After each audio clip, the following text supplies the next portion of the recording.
নমস্কার। বাংলা সেরা গল্পে সবাইকে জানাই স্বাগত। শুরু করছি আজকের গল্প। আজ পড়ে শোনাব প্রভাত কুমার মুখোপাধ্যায়ের লেখা গল্প নিষিদ্ধ ফল। তাহলে শুরু করি গল্প নিষিদ্ধ ফল। বাগবাজারের দুর্গাচরণবাবু তাহার দ্বাদশ বর্ষীয়া সুসজ্জিতা শালঙ্কারা কন্যাটির হস্তধারণ করিয়া বৈঠকখানায় প্রবেশ করিয়া বলিলেন, এইটি আমার মেজ মেয়ে রায়বাহাদুর। কন্যাকে বলিলেন, মা, একে প্রণাম করো। ভবানীপুর নিবাসী রায় প্রফুল্লকুমার মিত্র বাহাদুর পারিষদগণ পরিবৃত হইয়া দরিদ্র দুর্গাচরণের তক্তপোষে বসিয়া বাঁধা হুঁকায় ধূমপান করিতেছিলেন। মেয়েটি সলজ্জভাবে তাহার পায়ের কাছে মাথা ঠেকাইয়া নত নেত্রে দাঁড়াইয়া রহিল। রায়বাহাদুরের বয়স 50 বর্ষ হইবে। দিব্য গৌরবর্ণ পুরুষ, মোটা সোটা, হাস্যোজ্জ্বল বড় বড় চক্ষু, গোঁফ ও দাড়ি দুই কামানো। খুব চওড়া হাসিয়াযুক্ত বহুমূল্য শালের জোড়া গায়ে দিয়া বসিয়াছিলেন। প্রসন্ন দৃষ্টিতে কয়েক মুহূর্ত কন্যাটির পানে চাহিয়া থাকিয়া বলিলেন, বাহ, বেশ মেয়ে, খাসা মেয়ে, বেঁচে থাকো মা, সুখে থাকো। দিব্যি মেয়েটি, নয় হে সুরেশ? সুরেশ নামা পারিষদ বলিল, আগে তাহার আর সন্দেহ কি। রায়বাহাদুর বলিলেন, মা, তোমার নামটি কি বলো তো? মেয়েটির ওষ্ঠযুগল ঈষৎ কম্পিত হইল, কিন্তু কোনো শব্দ উচ্চারিত হইল না। দুর্গাচরণবাবু উৎসাহ দিয়া তাহাকে বলিলেন, বলো মা, বলো।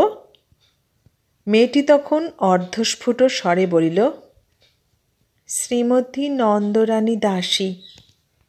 রায়বাহাদুর বলিলেন, নন্দরানী? বেশ, নামটিও বেশ। কেমন হে যতীন দাদা? যতীন্দ্র নামধারী পারিষদ বলিল, খাসা নাম। দুর্গাচরণবাবু বলিলেন, নন্দরানী নাম, বাড়িতে সবাই রানী বলে ডাকে। রানী? তা আপনার মেয়ে রাজরানী হওয়ারই উপযুক্ত বটে। মুখখানি নিখুঁত, চোখ দুটিও চমৎকার। ঘোষাল মশাই কি বলেন? ঘোষাল মহাশয় বলিলেন, এ মেয়ে আপনারই পুত্রবধূ হবার উপযুক্ত। রায়বাহাদুর বলিলেন, তা মা দাঁড়িয়ে রইলে কেন? বসো, এখানে বসো। দুর্গাচরণবাবু, আপনিই বা দাঁড়িয়ে রইলেন কেন? বসুন। মেয়েটি ইতস্তত করিতেছিল। তাহার পিতা বলিলেন, বসো মা, বসো, বলিয়া নিজেও উপবেশন করিলেন। মেয়েটিও মাথা নিচু করিয়া পিতার কাজ ঘেঁষিয়া বসিল। রায়বাহাদুর জিজ্ঞাসা করিলেন, তুমি কি পড়ো মা? আখ্যান মঞ্জুরি 2য় ভাগ, পদ্যপাঠ 1ম ভাগ আর সরল শুভঙ্করী। পান সাজতে জানো? জানি। দুর্গাচরণবাবু বলিলেন, আমার বড় মেয়ে শ্বশুরবাড়ি গিয়ে অবধি বাড়ির সব পান ওই তো সাজে। যা খেলেন ওরই সাজা পান। রায়বাহাদুর রূপার ডিবা হইতে একটা পান লইয়া কপ করিয়া মুখে দিয়া চিবাইতে চিবাইতে বলিলেন, বেশ পান। রান্না বান্না কিছু শিখেছ মা? রানী বলিল, শিখেছি। তাও শিখেছ? বেশ বেশ। আলু ভাজা, পটল ভাজা, মাছের ঝোল এইসব রাঁধতে পারো? মেয়েটি ঈষৎ হাসিয়া বলিল, পারি। রায়বাহাদুর তাহার স্কন্ধদেশে সস্নেহে মৃদু মৃদু আঘাত করিতে করিতে বলিলেন, এরই মধ্যে শিখেছ? লক্ষ্মী মেয়ে।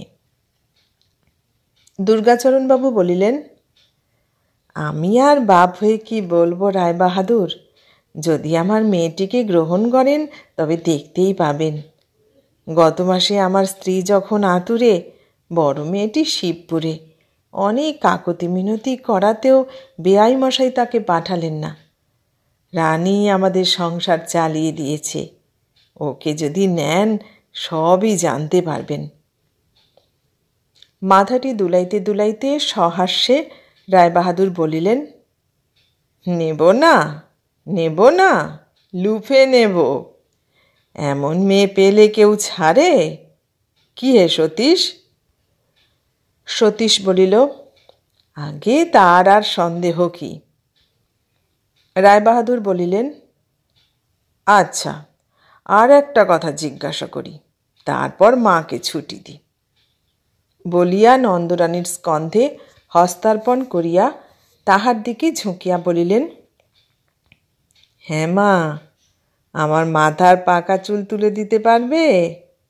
দুপুরবেলা খেয়ে যখন আমি শোব, বিছানায় তোমার এই বুড়ো নতুন বাবাটির কাছে বসে বসে একটি একটি করে পাকা চুল তুলে দিতে পারবে কি? এটি বোধহয় শেখোনি, কি বলো মা? তোমার বাবার মাথায় তো পাকা চুল নেই। বলিয়া তিনি উচ্চ হাস্য করিয়া উঠিলেন। নন্দরানীর মুখেও ঈষৎ হাস্য সঞ্চার হইল। মুখটি তুলিয়া সে রায়বাহাদুরের মস্তকখানির দিকে চাহিল। দেখিল সেখানে কলৌ সুজনাইব, চুলের সংখ্যা খুবই কম এবং দূর দূরান্তে অবস্থিত। তাহার মৌনকেই সম্মতি জ্ঞান করিয়া রায়বাহাদুর বলিলেন, আচ্ছা মা, সে পরীক্ষাও হবে। যাও, এখন বাড়ির ভিতরে যাও। বাহিরে ঝি দাঁড়াইয়াছিল। নন্দরানী তক্তপোষ হইতে নামিবা মাত্র সে আসিয়া তাহার হস্তধারণ করিয়া অন্তঃপুরে লইয়া গেল। বৈঠক হইতে হুঁকাটি তুলিয়া লইয়া প্রায় 1 মিনিট কাল রায়বাহাদুর নীরবে ধূমপান করিলেন।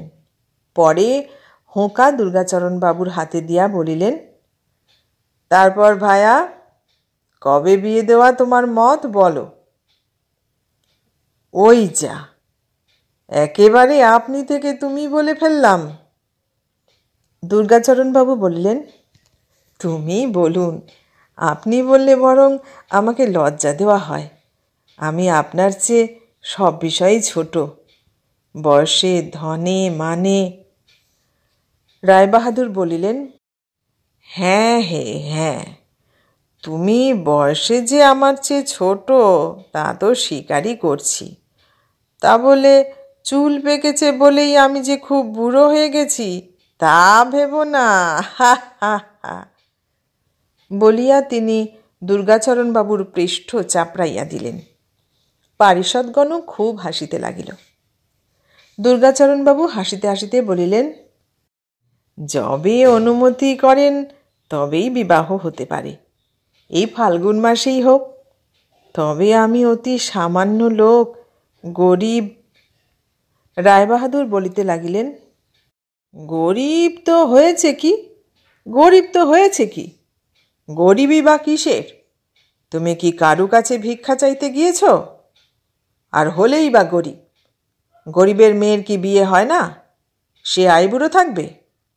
হিন্দু শাস্ত্রের এমন বিধান নয়। তুমি বোধহয় আজকালের বর্পণ প্রথা ভেবে এ কথা বলছ। সে প্রথার আমি বিরোধী, ভয়ঙ্কর বিরোধী। দুর্গাচরণবাবু বলিলেন, আগে হ্যাঁ, সেই কথা শুনেই তো কি পড়নি? আমার সামাজিক সমস্যার সমাধান কেতাব পড়নি? তাতে বর্পণ বলে একটা চ্যাপ্টারই যে রয়েছে। বর্পণ প্রথাকেই আমি যাচ্ছে তাই করে গালাগালি দিয়েছি, একেবারে যাচ্ছে তাই করে। পড়নি? দুর্গাচরণবাবু বলিলেন, পড়েছি বই কি, আপনার বই কে না পড়েছে? আপনি একজন বিখ্যাত গ্রন্থকার। রায়বাহাদুর বলিতে লাগিলেন, কোথা বিখ্যাত? হ্যাঁ, বঙ্কিম একজন বিখ্যাত গ্রন্থকার বটে। সে আমার ছেলেবেলাকার বন্ধু কিনা। প্রেসিডেন্সি কলেজে একসঙ্গে আইন পড়তাম।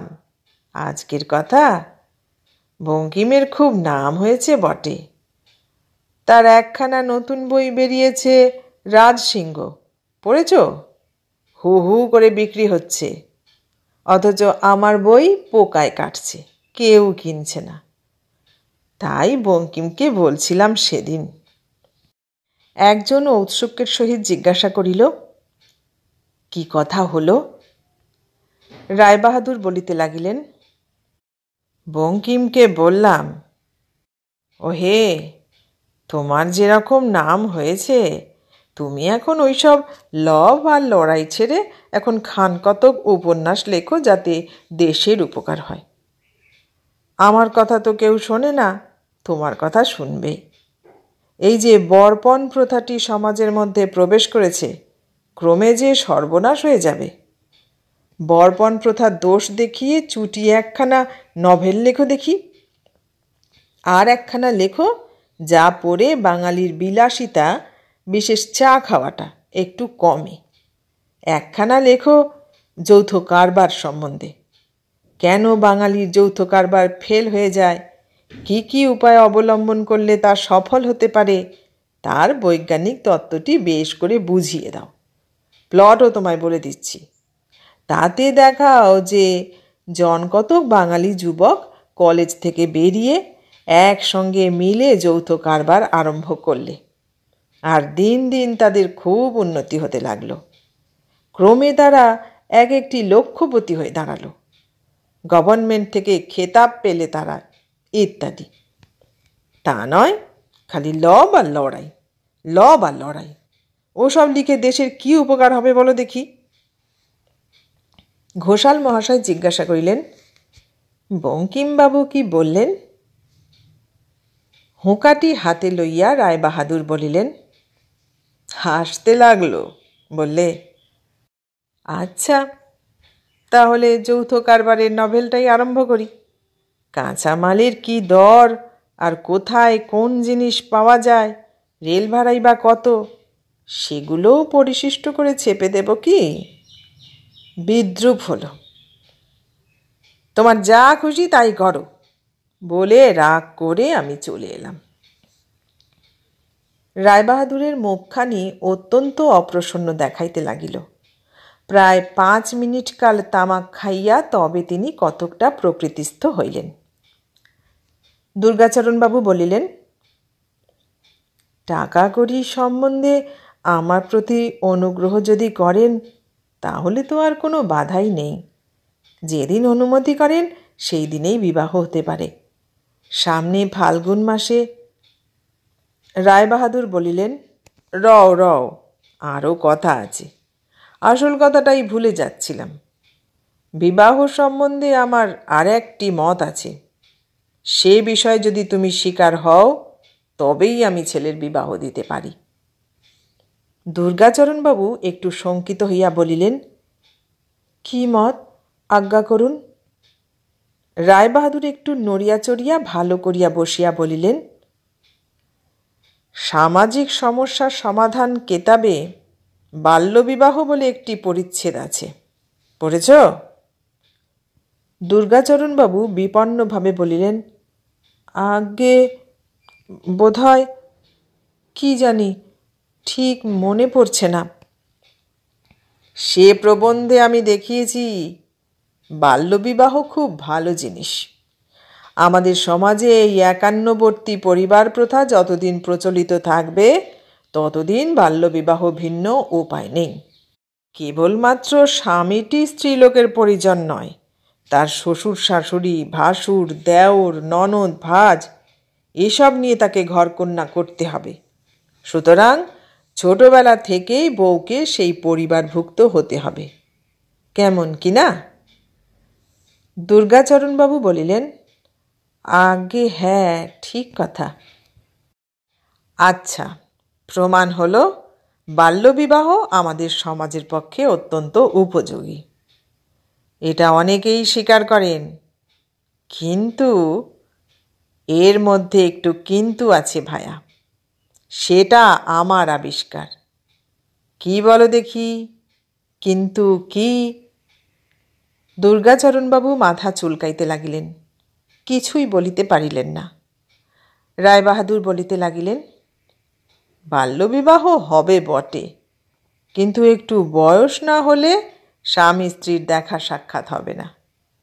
আমার কেতাবে মেয়ের বয়স 16 বৎসর আর ছেলের বয়স 24 নির্দিষ্ট করে দিয়েছি। এর পূর্বে তাদের একত্র হতে দেওয়া উচিত নয়। ডাক্তারি শাস্ত্র খুলে দেখো, আমার মত যথার্থ কিনা বুঝতে পারবে। বলিয়া রায়বাহাদুর একটু গর্বের হাসি হাসিয়া মুখটি উন্নত করিয়া রহিলেন। দুর্গাচরণবাবু অধোমুখে কিয়ৎক্ষণ ভাবিয়া বলিলেন, কথা তো ঠিকই, কিন্তু বড় মুশকিল যে। আমার রানীর বয়স এখন ধরুন 12, শ্রাবণ মাসে 12 পেরিয়ে 13 পড়বে। তবে কি 3-4 বছর এখন জামাই আনতে পারবো না? বাড়ির মেয়েরা তাহলে যে। রায়বাহাদুর বাধা দিয়া বলিলেন, কেন জামাই আনতে পাবে না? অবশ্যই পাবে। যেদিন বলবে তোমার জামাইকে পাঠিয়ে দেব। তাকে খাওয়াও দাওয়াও, আদর যত্ন করো, বাড়ির মেয়েরা আমোদ আহ্লাদ করুক, কিন্তু ওই নিয়মটি প্রতিপালন করতে হবে। দুর্গাচরণবাবু বলিলেন, বড় সমস্যার কথা। রায়বাহাদুর উৎসাহে উচ্চ হইয়া বসিয়া বলিলেন, সমস্যাই তো। এই রকম সব সমস্যার সমাধান করেছি বলেই তো আমার কেতাবের নাম সামাজিক সমস্যা সমাধান। এর সুন্দর উপায় আমি বের করেছি। যদিও হঠাৎ সেটা কারু মনে আসে না, আসলে উপায়টি কিন্তু খুবই সোজা। কি উপায়? বউ অন্দরে থাকবে, ছেলে বাইরের ঘরে শোবে। ব্যাস হয়ে গেল। কেমন সহজ উপায় নয়? বলিয়া রায়বাহাদুর হা হা করিয়া হাসিতে লাগিলেন। দুর্গাচরণবাবু কিয়ৎক্ষণ নিস্তব্ধ হইয়া বসিয়া রহিলেন। শেষে বলিলেন, লোক তো ধর্ম তো, সেটা কি ভালো হয়? কেহ কথার প্রতিবাদ করিলে রায়বাহাদুর অত্যন্ত রাগিয়া যান। বলিলেন, আমি ভালো বুঝেছি তাই লিখেছি। তোমার ভালো বোধ না হয় অন্যত্র তোমার মেয়ের বিয়ের চেষ্টা দেখতে পারো। আমার এক কথা, পাহাড় নড়ে তো নড়বে, প্রফুল্ল মিত্তিরের কথা নড়বে না। বলিয়া তিনি গম্ভীরভাবে বসিয়া রহিলেন। রায়বাহাদুরের এই ভাবান্তর দেখিয়া দুর্গাচরণবাবু ভীত হইয়া পড়িলেন। পাত্রটি হাতছাড়া হইলে বড়ই দুঃখের বিষয় হইবে। বৎসরে 40,000 টাকা জমিদারি আয়, কলিকাতায় 2-3খানি বাড়ি আছে। রায়বাহাদুরের ওই একমাত্র পুত্র, বিয়ে পড়িতেছে, সুশীল, সচ্চরিত্র, সুপুরুষ, 1 পয়সা পণ দিতে হইবে না, এমন সুযোগটি কোথায় পাওয়া যাইবে? তাই সবিনয়ে নানা মিষ্ট কথায় দুর্গাচরণবাবু তাহার ভাবী বৈবাহিকের মনস্তুষ্টি সম্পাদনে যত্নবান হইলেন। বাড়িতে পরামর্শ করিয়া যেমন হয় আগামীকল্য প্রাতে গিয়া রায়বাহাদুরকে জানাইয়া আসিবেন বলিলেন। রায়বাহাদুর তখন হাসিতে হাসিতে সপারিষদ বিদায় গ্রহণ করিলেন। তাহার বৃহৎ ল্যান্ডো গাড়ি যুগল ওয়েলারের পদভরে দুর্গাচরণবাবুর ক্ষুদ্র গলি কাঁপাইয়া সদর রাস্তায় বাহির হইয়া গেল। ফাল্গুন মাসেই শুভবিবাহ ক্রিয়া সম্পন্ন হইয়া গেল। রায়বাহাদুর পুত্রের নাম শ্রীমান হেমন্ত কুমার। ফুলশয্যা হয় নাই? হইয়াছিল বৈকি, কিন্তু তাহার পর যে কয়টি দিন বধূ সেখানে ছিল, বরের সহিত তাহার সাক্ষাৎ হইল না।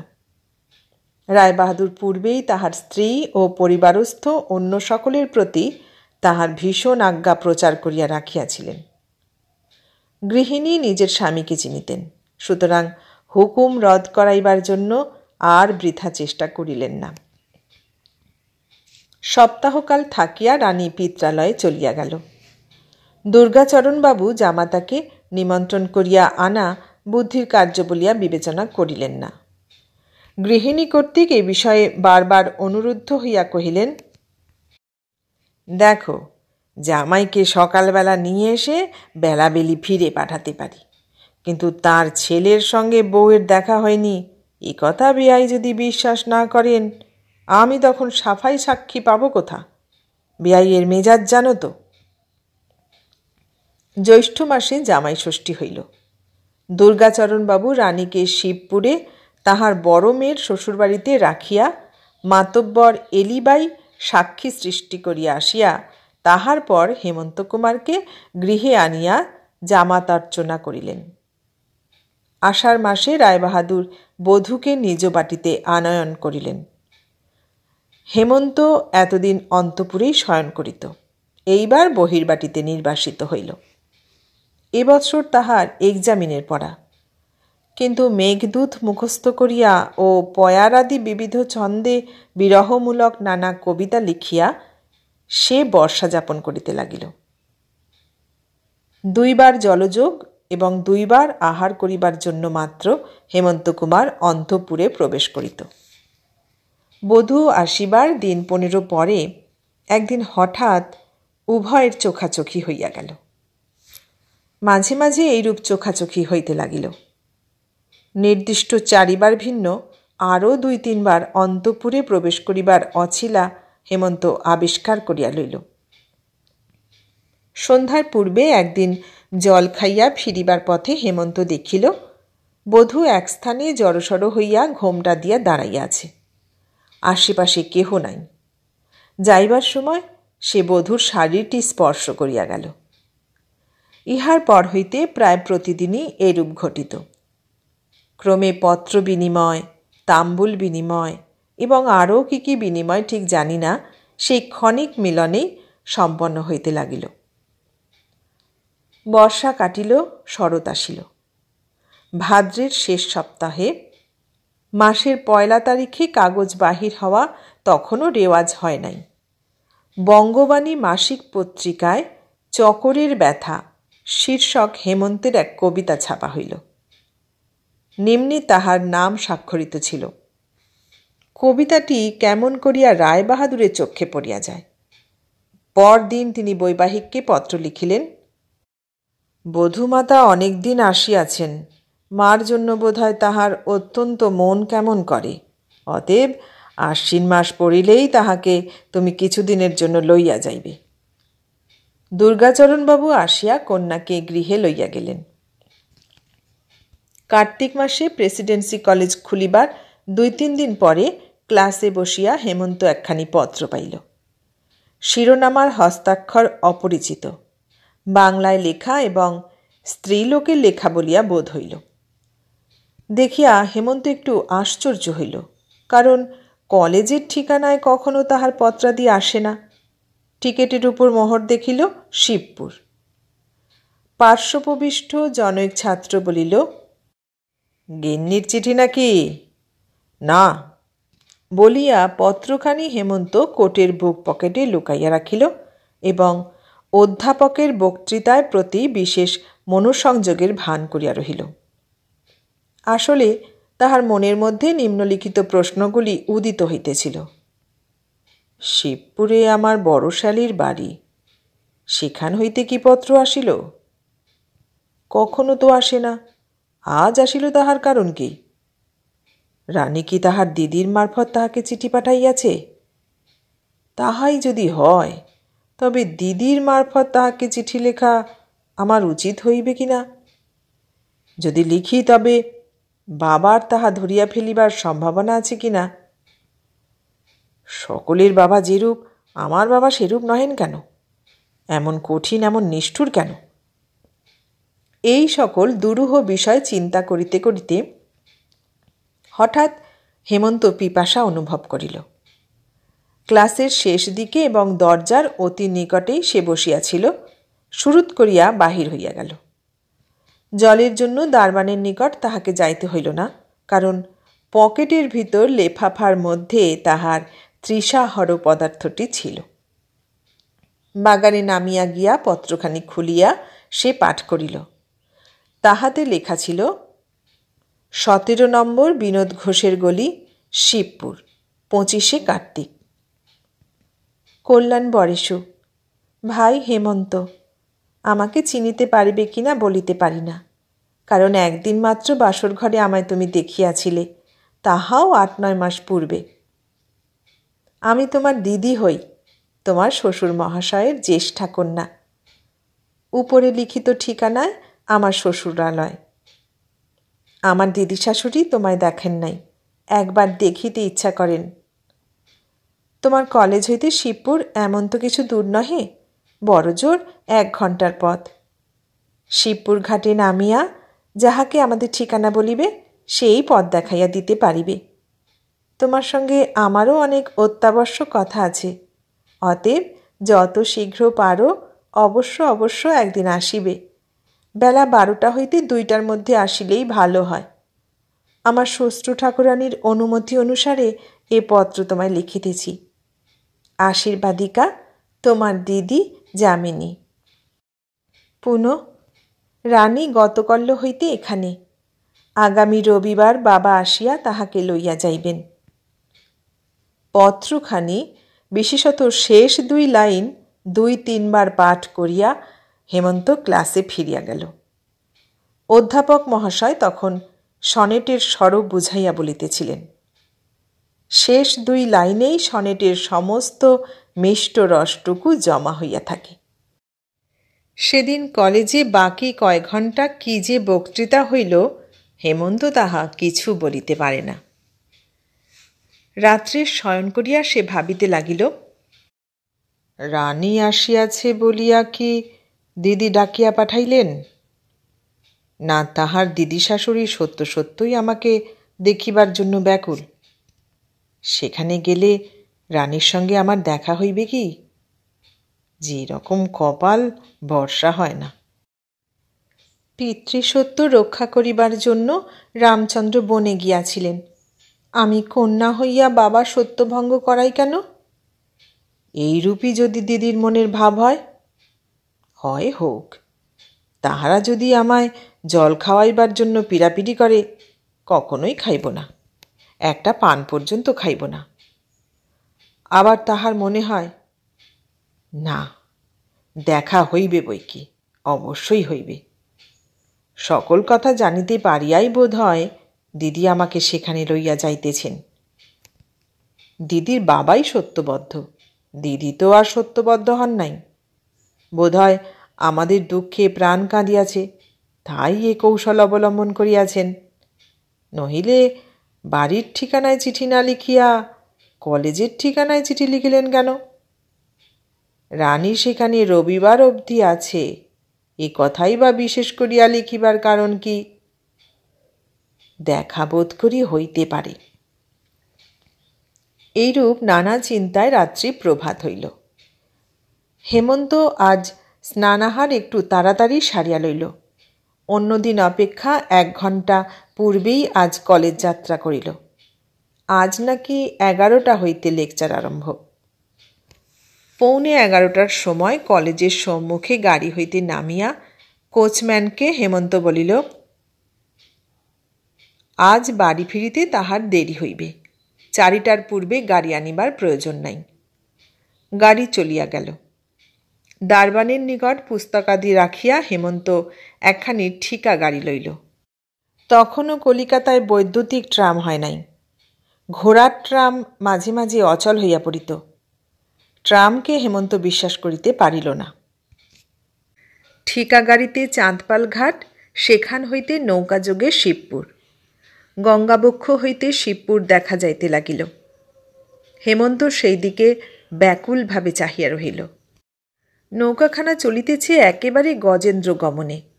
দাঁড়ি বেটারা কুঁড়ের বাদশাহ। শিবপুর ঘাটে নামিয়া বাড়ি অনুসন্ধান করিয়া লইতেও কিছু সময় নষ্ট হইল। শুনিল গৃহকর্তা হাওড়ার উকিল। তাহার পুত্র বাগবাজারে যাহার বিবাহ হইয়াছে, সে কলিকাতার কোনো হাউজের নায়েব খাজাঞ্চি। পথের লোকের নিকটেই এ সকল সংবাদ হেমন্ত সংগ্রহ করিল।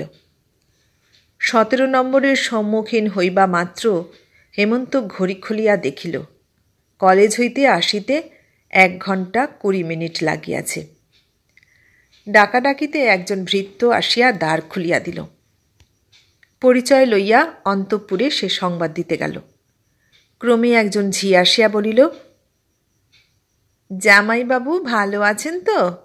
আসুন, বাড়ির ভিতর আসুন। তাহার পশ্চাৎ হেমন্ত ক্রমে দ্বিতলের একটি কক্ষে উপনীত হইল। অল্পক্ষণ পরেই, কি ভাই, চিনতে পারো বলিয়া 19 কিংবা 20 বৎসর বয়সের গৌরবর্ণা হাস্যময়ী এক যুবতী আসিয়া প্রবেশ করিলেন। তাহার কোলে 1 বৎসরের একটি শিশু। হেমন্তের মনে পড়িল, বাসর ঘরে ইহাকে দেখিয়াছিল বটে। যামিনী দিদি বলিয়া তাহাকে প্রণাম করিতে উদ্যত হইল। যামিনী বলিল, হয়েছে ভাই, আমি অমনিই তোমায় আশীর্বাদ করছি। আর আশীর্বাদের দরকারই বা কি? রানীর সঙ্গে যেদিন তোমার বিয়ে হয়েছে সেই দিনই তো রাজা হয়েছ। বলিয়া যামিনী সুমিষ্ট হাসির লহরী তুলিল। সঙ্গে সঙ্গে রুদ্ধ জানালার বাহিরে বারান্দা হইতে একাধিক তরুণী কণ্ঠে চাপা হাসির একটা গুঞ্জনধ্বনিও শোনা গেল। কে এলা ছুরিগুলো, পালাব সেখান থেকে বলিয়া যামিনী বাহির হইবা মাত্র ঝমঝম শব্দ করিতে করিতে কয়েক জোড়া চরণ সিঁড়ি দিয়া নামিয়া গেল। যামিনী ফিরিয়া আসিলে হেমন্ত জিজ্ঞাসা করিল, দিদি আমায় ডেকেছেন কেন? কেন বলো দেখি, যদি বলতে পারো তো সন্দেশ খাওয়াব বলিয়া যামিনী হাসিতে লাগিল। বলতে পারলাম না দিদি, সন্দেশ আমার ভাগ্যে নেই বলিয়া হেমন্ত খোকাকে লইবার জন্য হাত বাড়াইল। খোকা এই অপরিচিত ব্যক্তির কোলে যাইতে রাজি হইল না। তাহার মা তাহাকে কত করিয়া বুঝাইল, যাও বাবা, কোলে যাও, তোমার মেয়ে চৌমাচাই হন, তোমায় কত ভালোবাসেন, কত আদর করেন, নক্ষী বাবা, যাও বাবা। পাজি হতভাগা ছেলে, কোলে না গেলি তো ওর বয়েই গেল। বাড়ির কুশলাদি জিজ্ঞাসা করিবার পর যামিনী বলিল, হ্যাঁ ভাই, কটা অবধি তুমি এখানে থাকতে পারবে? হেমন্ত এই অঙ্কটি পূর্বেই মনে মনে করিয়া রাখিয়াছিল। বলিল, বেলা 2:30টার সময় আমাকে বেরুতে হবে দিদি। ঘরে ক্লক ছিল। যামিনী দেখিল 12:30 প্রায় বাজে। বলিল, আচ্ছা, দিদিমাকে তবে ডেকে আনি। 2 মিনিট পরে হেমন্ত শুনিল ঝুমঝুম করিয়া মলের শব্দ নিকটে আসিতেছে। হেমন্ত ভাবিল, যামিনী দিদির পায়ে তো একগাছি করিয়া ডায়মন্ড কাটা মল দেখিয়াছি, ঝুমঝুম করিয়া কে আসে? দিদিমার আওয়াজ কি এরকমটা হইবে? সে শব্দটা কিন্তু ঘর অবধি আসিল না, বাহিরেই থামিয়া গেল। যামিনী একাকিনী প্রবেশ করিয়া হাসিয়া বলিল, দিদিমার এখন অবসর হলো না ভাই, এখনও তার আহ্নিক সারা হয়নি। অন্য কাউকে তোমার যদি দরকার হয় তো বলো, আর কাউকে চাই? হেমন্তর মুখ রাঙা হইয়া উঠিল। আশায় ও আনন্দে তাহার বুকটি ঢিপ ঢিপ করিতে লাগিল। যামিনী হাসিয়া বাহির হইতে যাহাকে টানিয়া আনিল, কুসুম রঙের শাড়িতে তাহার আপাদমস্তক আবৃত। তাহাকে ভিতরের দিকে ঠেলিয়া দিয়া সে বলিল, এই নাও তোমার রানী। যাই ভাই রাজা। রাজা ও রানীর অভিনয় আমরা কেউ আড়ি পেতে দেখব না, সে আমরা থিয়েটারেই দেখে নিয়েছি। আমি এখন চললাম, নিশ্চিন্ত হয়ে 2টো অবধি তুমি রাজত্ব করো, আমি ততক্ষণ তোমার জন্যে জল খাবার তৈরি করি গে। বলিয়া যামিনী কোনো উত্তরের অপেক্ষা না করিয়া সশব্দে সিঁড়ি দিয়া নামিয়া গেল। কার্তিক মাস কাটিল, অগ্রহায়ণ আসিল, রানী পিত্রালয়ে। এখন হেমন্তের কলেজ নাই, বক্তৃতা সাঙ্গ হইয়া গিয়াছে, ফাল্গুন মাসে পরীক্ষা। কয়েকদিন বাড়িতে থাকিয়া হেমন্ত বলিল, এখানে গোলমালে আমার পড়াশোনার বড়ই ব্যাঘাত হচ্ছে, কলকাতায় মেশে গিয়ে কটা মাস আমি থাকি। পুত্রের এই অধ্যয়ন স্পৃহায় পিতা কোনো বাধা দিলেন না। হেমন্ত মেশে গিয়া রহিল। ইতিমধ্যে তাহার শ্যালীপতি কুঞ্জলালের সহিত আলাপ হইয়াছিল। মাঝে মাঝে আপিসের পর কুঞ্জ আসিয়া তাহাকে শিবপুরে ধরিয়া লইয়া যাইত। যামিনীর ভগিনী স্নেহ এ সময় অত্যন্ত বাড়িয়া উঠিয়াছিল। প্রায় সে রানীকে পিতৃগৃহ হইতে আনাইয়া নিজের কাছে রাখিত। ফাল্গুন মাসে হেমন্তের পরীক্ষা হইল। রায়বাহাদুরও বধূকে নিজ বাটিতে পুনরানয়ন করিলেন। বৈশাখের শেষে বিয়ে পরীক্ষার ফল বাহির হইল। হেমন্তের নাম গেজেটে কোথাও খুঁজিয়া পাওয়া গেল না। গ্রীষ্মের ছুটির পর কলেজ খুলিলে রায়বাহাদুর পুত্রকে বলিলেন, বাড়িতে গোলমালে পড়াশোনা ভালো হবে না, তুমি বরং কলকাতায় মেশে গিয়ে থাকো। পিতাকে হেমন্ত কিছু বলিতে সাহস করিল না। মার কাছে গিয়া মেশে থাকা যে কি কষ্ট, আহারাদির বন্দোবস্ত সেখানে যে কিরূপ শোচনীয় ও স্বাস্থ্যহানিকর, সমস্তই সবিস্তারে বর্ণনা করিল।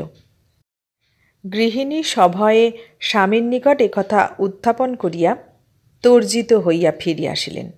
মেশেই হেমন্তকে যাইতে হইল। পিতৃ আজ্ঞা অনুসারে প্রতি রবিবার প্রাতে হেমন্ত বাড়ি আসে, জলযোগাদির পর বৈকালে আবার বাসায় ফিরিয়া যায়। অন্তঃপুরে যাতায়াতের পথে রানীর শাড়ির রংটি পর্যন্ত আর সে দেখিতে পায় না। 2 রবিবার এই রূপে কাটিল। বাড়ির একজন ঝিকে ঘুষ দিয়া স্ত্রীর নিকট হেমন্ত পত্র পাঠাইল। রবিবারে রবিবারে ঝির মারফত উভয়ের পত্র ব্যবহার চলিতে লাগিল। ক্রমে পূজা আসিল। ছুটিতে হেমন্ত বাসা ছাড়িয়া বাড়ি আসিল। বড় আশা করিয়াছিল অন্তত বিজয়ার প্রণাম করিবার উপলক্ষেও রানী একবার তাহার কাছে আসিতে পাইবে, কিন্তু তাহার সে আশাও বিফল হইল। হেমন্ত এখন হইতে বড়ই হতাশ্বাস হইয়া পড়িল। যখন বাড়ি আসে চুপ করিয়া উদাস নেত্রে বসিয়া থাকে, কখনো কখনো মাথায় হাত দিয়া বসিয়া ভাবে। এক রবিবার ঝি নিরিবিলি পাইয়া হেমন্তকে বলিল, দাদাবাবু, বৌদিদি রোজ রাত্রে কাঁদেন। হেমন্ত বলিল, কেন ঝি, কাঁদে কেন? ঝি বলিল, আজ আর হোক দাদাবাবু, স্বামী তো। বৌদিদিমণি বলেন, এমন কপাল করে এসেছিলাম যে স্বামীকে চোখেও একবার দেখতে পাইনি। তুই কি করে জানলি ঝি? যে ঘরে বৌদিদিমণি শোন, আমিও সেই ঘরের মেঝেতে বিছানা করে শুই কি না। পর রবিবারে ঝি বলিল, দাদাবাবু, একটিবার আপনি বৌদিদিমণির সঙ্গে দেখা করুন। হেমন্ত বলিল, উপায় কি? আপনি যদি এক কাজ করেন তো হয়। কি কাজ ঝি? আপনি যেমন রবিবারে আসেন, একদিন যদি বলেন আমার শরীর খারাপ হয়েছে কি কিছু হয়েছে এই বলে যদি থেকে যান, তাহলে অনেক রাত্রে সবাই ঘুমুলে আমি আস্তে আস্তে উঠে এসে আপনাকে দোর খুলে দিতে পারি। হেমন্ত বসিয়া ভাবিতে লাগিল। রানী যে ঘরে শয়ন করে সিঁড়ি দিয়া দোতলায় উঠিয়া সেই প্রথম ঘর। তাহার পিতার শয়ন ঘর সেখান হইতে কিছু দূরে। খুব সাবধানে যাইতে পারিলে বোধহয় সফল হওয়া বিচিত্র নহে, কিন্তু বড় ভয় করে। যদি ধরা পড়িয়া যায়, ছি ছি, সে বড় কেলেঙ্কারি। ঝি বলিল, কি বলেন দাদাবাবু? তোমার বৌদিদিমণি কি বলেন?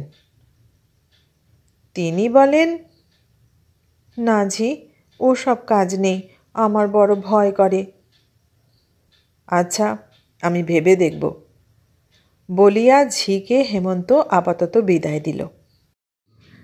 বাসায় ফিরিয়া গিয়া রোমিও জুলিয়েট নামক নাটক পড়িতে পড়িতে হঠাৎ তাহার মনে হইল, যদি দড়ির মই পাই তবে বাগান দিয়া পশ্চাতের জানালার পথে আমিও রাত্রে রানীর ঘরে প্রবেশ করতে পারি। অনেক সন্ধানে জানিতে পারিল সাহেব বাড়িতে 15 টাকা মূল্যে দড়ির মই কিনতে পাওয়া যায়। কাল বিলম্ব না করিয়া সেই মই একটি হেমন্ত কিনে আনিল। পরবর্তী রবিবারে ছোট একটি হাত ব্যাগের মধ্যে সেই মইটি লুকাইয়া হেমন্ত বাড়ি গেল। যথাসময়ে ঝির দ্বারা সেই মই এবং একখানি পত্র স্ত্রীর নিকট চালান করিয়া দিল। পত্রে এই প্রকার লেখা ছিল, হৃদয়ের রানী আমার, 1 বৎসরকাল বিচ্ছেদ সহিলাম, আর পারি না। তোমায় একটিবার দেখিতে না পাইলে এইবার আমি পাগল হইয়া যাইব। ঝি যে উপায় বলিয়াছিল তুমি তাহাতে অমত করিয়াছিলে। আমিও অনেক ভাবিয়া চিন্তিয়া দেখিলাম উহা নিরাপদ নহে। এবার কিন্তু একটি সুন্দর উপায় আমি আবিষ্কার করিয়াছি। তুমি যদি সাহস করো তবেই আমাদের মিলন হইতে পারে।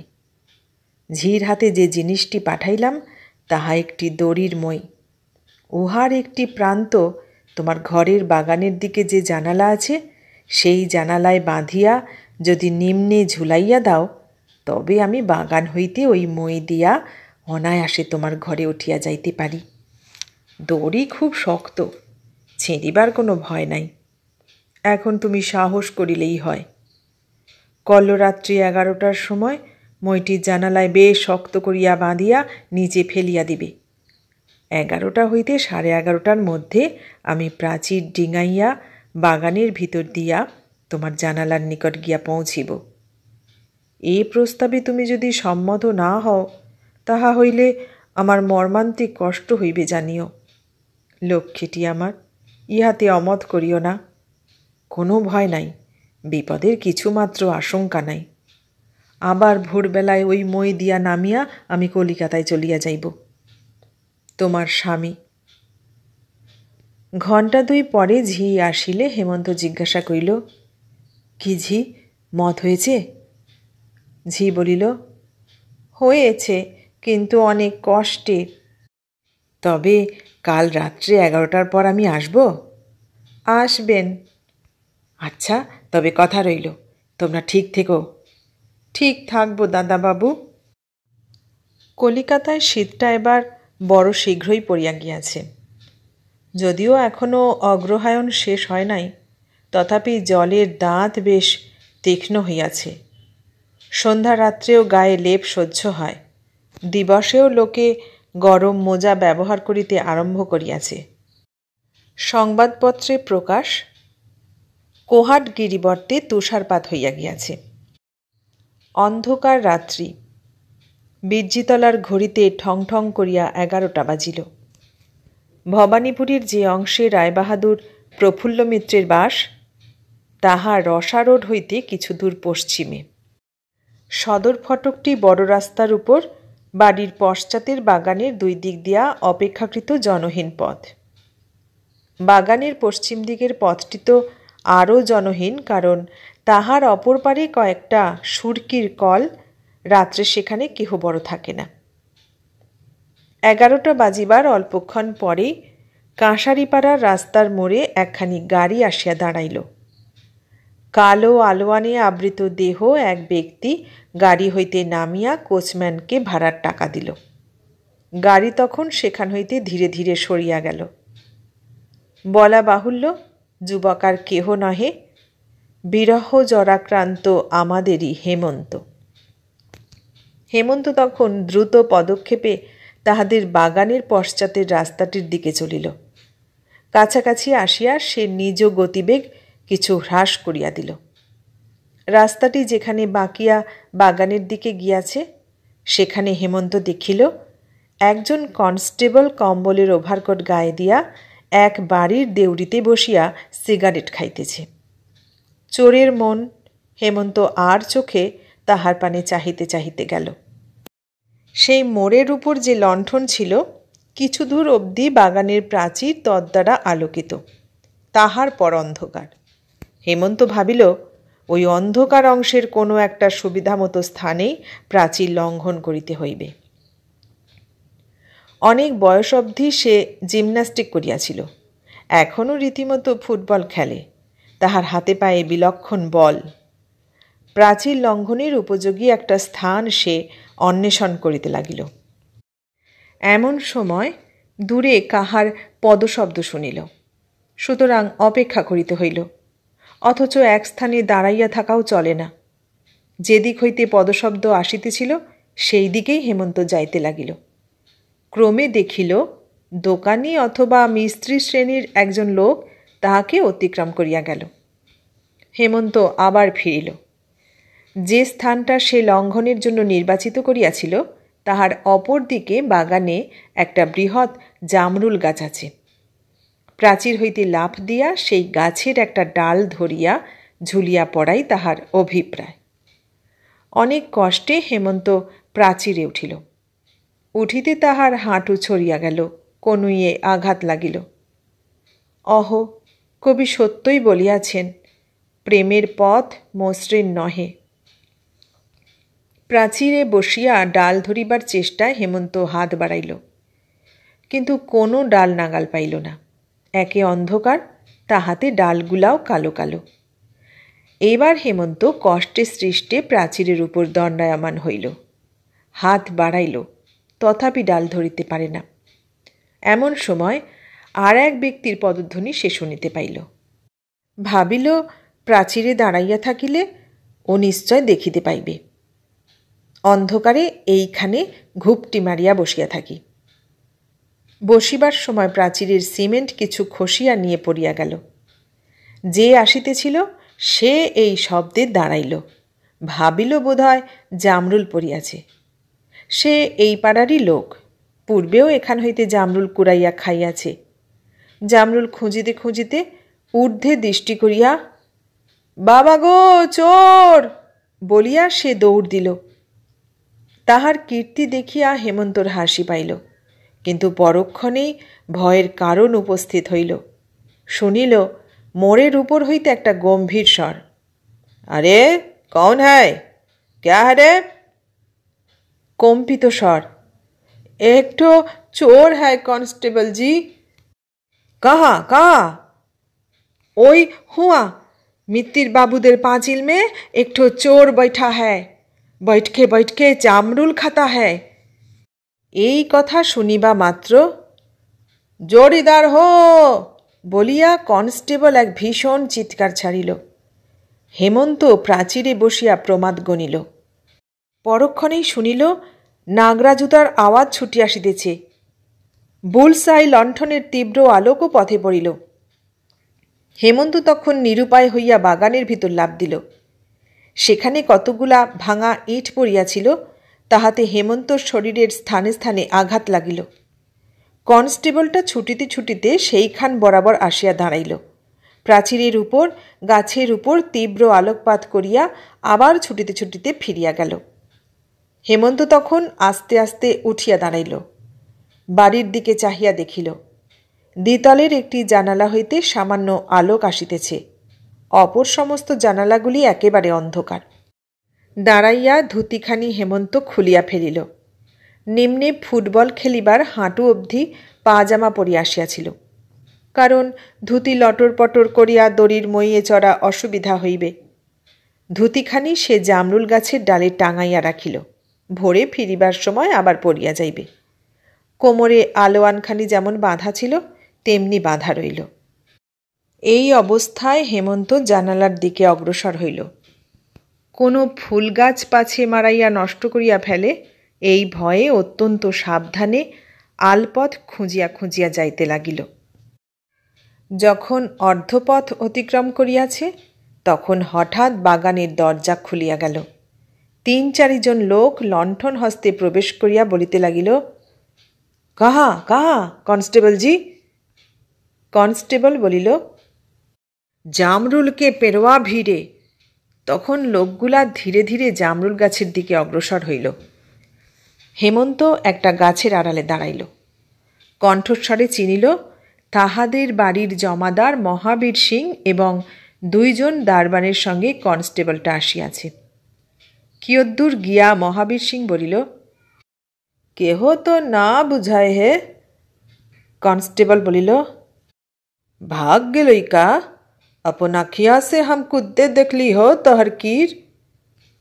এক মুহূর্ত পরে ও কা হ্যায় বলিতে বলিতে সকলে জামরুল গাছের দিকে চলিল।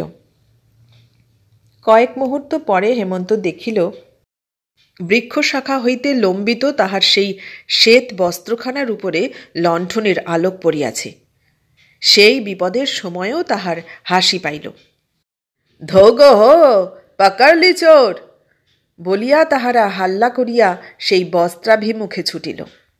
নিকটে গিয়া তাহারা বলিল, ধ্যাৎ তেরিকে, ই তো খালি লুগা বুঝা হে। বস্ত্রখানা তাহারা নামাইয়া লইয়া লণ্ঠনের আলোকে পরীক্ষা করিতে লাগিল। এমন সময় দ্বিতলের আর একটা জানালা খুলিয়া আলোক রশ্মি বাহির হইল। রায়বাহাদুরের কণ্ঠস্বর শোনা গেল, ক্যা হ্যায় মহাবীর সিং? কনস্টেবল প্রভৃতি সেখান হইতে চিৎকার করিয়া বলিল, হুজুর, বাগিচা মে চোর ঘুষা হ্যায়। রায়বাহাদুর হাঁকিলেন, খোঁজো খোঁজো, পকড়ো। তখন তাহারা লণ্ঠন লইয়া বাগানের ভিতর খুঁজিতে আরম্ভ করিল। হেমন্ত দেখিল বিপদ, এখনই উহারা আসিয়া পড়িবে। এখন উপায় কি? প্রাচীর লঙ্ঘন করিয়া পলায়ন ভিন্ন উপায় নাই। হেমন্ত জুতা খুলিয়া ফেলিল। ইহারাও যেমন বাগানের ভিতর প্রবেশ করিতেছে, সেও গাছের আড়ালে আড়ালে প্রাচীরের দিকে অগ্রসর হইতে লাগিল। কিয়ৎক্ষণ পরে একজন চিৎকার করিয়া উঠিল, উকা সর্বা ভাগে হে। সেখানে একটা কৃত্রিম পাহাড় ছিল। হেমন্ত একটা পাথর তুলিয়া সজোরে তাহাদের দিকে ছুঁড়িয়া দিল। আরে বাপ রে বাপ, জান গেল রে বাপ বলিয়া একজন আর্তনাদ করিয়া উঠিল। রায়বাহাদুর হাঁকিলেন, ক্যা হুয়া? এই সময় আরও 2-3খানা প্রস্তর সবেগে আসিয়া পড়িল। লোকগুলা হটিয়া গেল। বলিল, হুজুর, পত্থল সে মহাবীর সিং কা কপার ফোড় দিহিস হে। আচ্ছা রহো, হাম বন্দুক নিকালতে হে। বলিয়া রায়বাহাদুর সশব্দে জানালা বন্ধ করিয়া দিলেন। হেমন্ত দেখিল প্রাচীরের নিকটে যাওয়া এখন আর নিরাপদ নহে। রানীর শয়নকক্ষের জানালা বরং কাছে। কোনো গতিকে যদি সে জানালার কাছে পৌঁছতে পারে তবে মই দিয়া উঠিয়া যায়। তারপর বাগানে যত ইচ্ছা ইহারা খুঁজুক।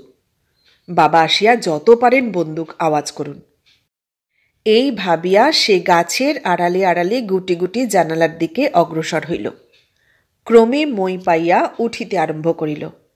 সে যখন অর্ধপথে উঠিয়াছে তখন খিড়কি দরজা হইতে গুরুম করিয়া বন্দুকের আওয়াজ হইল।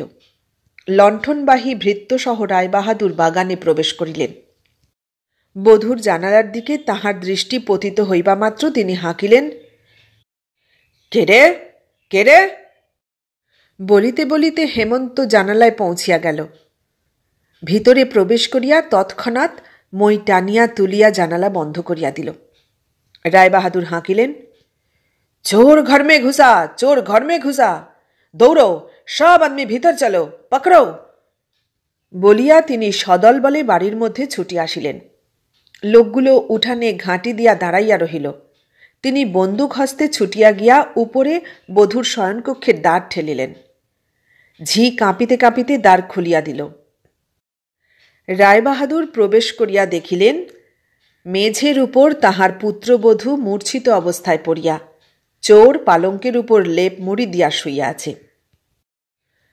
পরদিন রায়বাহাদুর সামাজিক সমস্যা সমাধান পুস্তকের এক স্থান খুলিয়া ৪৪ কথাটি কাটিয়া দ্বাবিংশতি এবং ষোড়শ কথাটি কাটিয়া ১৪ করিয়া দিলেন। যদি কখনো বহিখানির ২য় সংস্করণ হয় তবে এইরূপ সংশোধিত আকারেই ছাপা হইবে।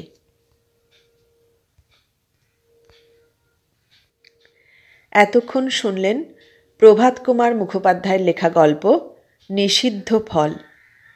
কেমন লাগলো গল্পটা? ভালো লাগলে লাইক, কমেন্ট, শেয়ার করবেন। আর নতুন বন্ধু হলে সাবস্ক্রাইব করার অনুরোধ রইল। সবাইকে অনেক ধন্যবাদ জানিয়ে আজ এখানেই শেষ করলাম।